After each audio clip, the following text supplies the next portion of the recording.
some home run steady. What's it done for your rotation, him specifically? Well, it solidifies all five guys. You know, you don't have to juggle. You don't have to keep looking for a fifth starter. You don't have to, bring somebody up, send somebody down. Bring somebody out of the bullpen. He's done it. He's had success doing it. But it's really truly remarkable that he's been able to accomplish what he has 13 months out of having that shoulder operation. But it just goes to tell you what kind of a guy he is and how hard he works and to get himself ready.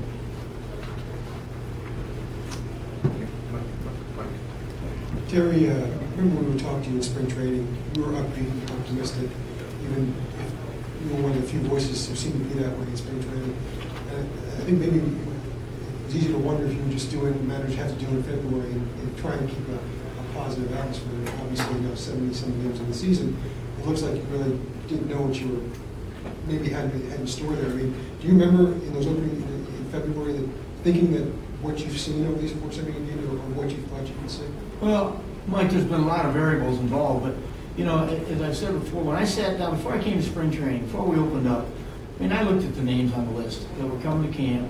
I knew what the club was going to look like, and every year, every winter, I sit down and look at what you have, and I kind of look at the general stats, and I don't look at the best year they've ever had or the worst year they've ever had. I take a look at the general numbers, their average numbers that they, that they're probably going to do. And I said, gosh, what's wrong with this team? Yeah, we don't have Jose, we don't have Carlos, and Angel's gone, but these guys are pretty now. We might have to have a young guy in here, but there's nothing wrong with that. They bring energy to the club. There's a lot of reason, and you sit there and say somebody's got to be the rookie of the year. Why not one of our guys? So when I came to spring training, I really thought, have our pitching stayed healthy, and we could keep our lineup, which I thought was going to be fine, keep them healthy, I thought we'd be fine. Now, we've had some ups and downs. Ike hasn't got off to the start we expected. Murph's in a slump that we didn't expect. But for the most part, we've had some guys step up and had some huge surprises, which has made us be able to compete. Terry, we've seen teams that didn't get along win championships. This team obviously seems to have a special sort of camaraderie, and maybe the way they handled Frank in the aftermath of the stuff yesterday was a good example of it. I know you can't technically quantify what a harmonious clubhouse means, but can you put some sort of value on how the way these guys seem to get on with each other translates into what they do on the field? Well, obviously, this game is about talent. It always will be about talent. It's not about the managers and the coaches. It's about the talent on the field. And if you have great talent and they don't get along in the clubhouse, you're still going to be successful because the talent plays. When you mix and match young guys who are trying to fit in and, guys from the outside, 6-year free agents, and they're trying to fight through injuries and all, it's good to have a clubhouse where people get along. Incarnations of the Yankees, what is it about them? Do you see any common threads in the different Yankee teams that you've managed against? Well, obviously, personnel-wise and name-wise, this is the best lineup I've seen of a Yankee team.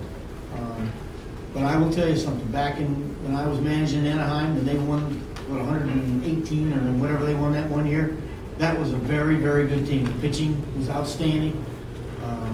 They had a great. If they wanted to rest somebody, they went to that bench. They had Straw sitting over there, or they had Charlie Hayes, or the days that Hayes played, Boggs is sitting over there. I mean, they had weapons for you. But this lineup is, this lineup's second to none for me. The lineups I've seen put out there. There's just no way to go about trying. You cannot make mistakes. You have to be able to keep your concentration, and if you make a mistake, you better be able to get over it because you've got another bomber coming in that lineup. And Joe's done a tremendous job managing, but that is, when you're looking at an infield that possibly every one of them going to the Hall of Fame, holy man. Please show me another team that can do that. All right, does seeing Jason Bay here just walking around in good spirits give you hope that maybe this isn't as bad as maybe you originally thought? Well, it certainly does. I talked to Jason at length yesterday, and he's still got some discomfort. His shoulders and some other things that are still feeling the brunt of the collision with the wall. But the fact that his head feels better, that the headaches and the dizziness is going away, those were great signs. Those are great signs. And I know our medical team will take this slow and hopefully get him back and as soon as we possibly can. Terry, looking at tomorrow night for a second, just for RA, do you view tomorrow night primetime Yankees CC as another benchmark? Well, one thing about us, we're very lucky as an organization to be, on TV like we are. But if you haven't seen this guy, you should tune in. I mean, we've all seen CC in playoff games and World Series games, and a lot of people, because the Yankees run a lot of people haven't seen R.A. Dickey do what he's doing right now. And I just hope tomorrow night he's as effective as he has been, because it'll be fun to watch for the person that has heard about him but has never seen him pitch. It'll be fun to watch him. Terry, just to follow along those lines, you might remember back in '76 when Mark Fidrich had that sort of coming out party against the Yankees on national TV. He was a kid, he was 21 years old. Here you got a guy who's 37 who might be pitching under somewhat similar circumstances. Do you see any kind of parallel there and the irony in a 37-year-old introducing himself to the country in the way that a young Fidrich once did? I'm not sure, because he's such a different guy. As he said the other day, it's just another game for him. And he wants to go out and compete the best he can. And he knows who it is. Don't make no mistake. He knows who it is. But he approaches it. Hey, look, I got to go pitch my game, and I got to make my pitches. And if I do, I'm going to get outs. But I just think it's great for some people that have not seen him to be able to witness, hopefully, what a story he is and how remarkable he has been pitching. A little different lineup. Terry, about CY. I mean, what did you realistically expect from this guy? And as far as him coming along, what did you think he might actually be able to give your team compared with what he has?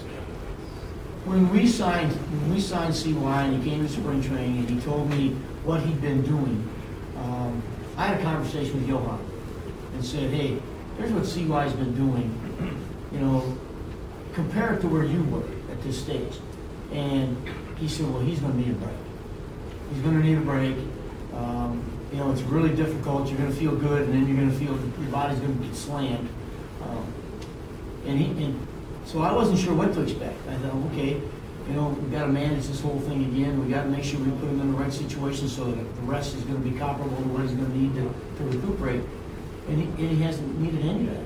So it just, again, it goes to salute him about how hard he has worked to be able to do what he's done at this early in the season. I didn't think we'd have him until July 1st. Even pitching better at times than he did last year. Still being a young guy, the amount of confidence he has, does that surprise you?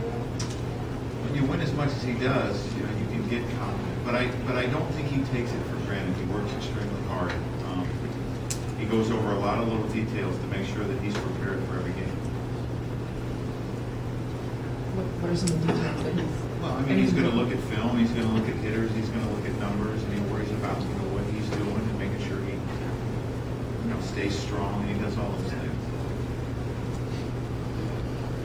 Joe, with all the advanced metrics that there are, wins and kind of in deep value, do you think there's anything to a guy who just kind of knows how to win for a pitcher? Well, I think so, yeah, because I think you get situations where you could let things unravel, but if you know how to win, you're able to stop rallies, and you're able to make pitches when you have to. I think definitely there's an art to winning. Joe, I know it's not until tomorrow, but with Dickey going, would you alter your lineup at all because of a knuckleballer, or would you be concerned at all about what effect he might have on some of the guys just because he's such a different pitcher? No, you can't worry about that. You got to play the game. He's going to throw it anywhere from 70 to 80 miles an hour. He's going to throw his fastball to 85, 86. You're probably not going to see many of them. But you're going to face a guy that's throwing 82 to 86 today that pitches up the zone, and I can't worry about if that's going to affect any of our hitters as well. So I don't think you really alter your lineup. If you see someone has had a lot of success, you might put him in there thinking that they've been successful against knuckleballers, but for the most part, Joe, is there an effective or realistic game plan against the knuckleball as effective as Dickey's? I mean, what are your hitters looking to do tomorrow? I really haven't talked too much about it because I'm worried about today. You know, the game plan today, what we're worried about. So, I mean, we'll get into that more tomorrow. But you have to look for one. To me, you have to look for one that's up in the zone because if he gets it down, it really, I don't know what effect you want to say. It has that butterfly effect where you don't know where it's going. You have to look for one up the zone and try not to chase pitches. That's easier said than done. But he does throw a lot of strikes. Joe, a few years ago, you guys, before the game against Wakefield, I think this was when Joe Torre was managing, you guys brought in a knuckleballer to throw batting practice in advance of the game against Wakefield. Anything, do you guys think about doing that now? Was that in the plans? Did you do it? I remember when we used to, there are no plans to do that.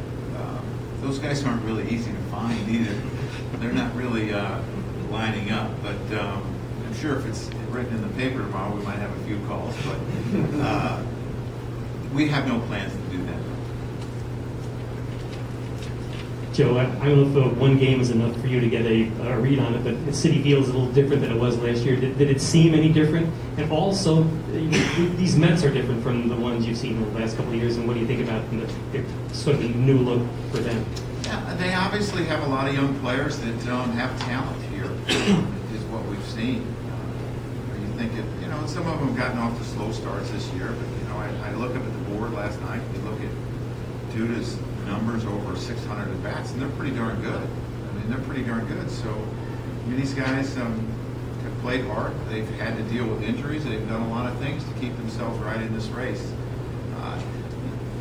As far as the park being different, I'm not so sure if that ball's a home run last night. In a sense, if the fences are moved in, and hopefully we can take advantage of that time.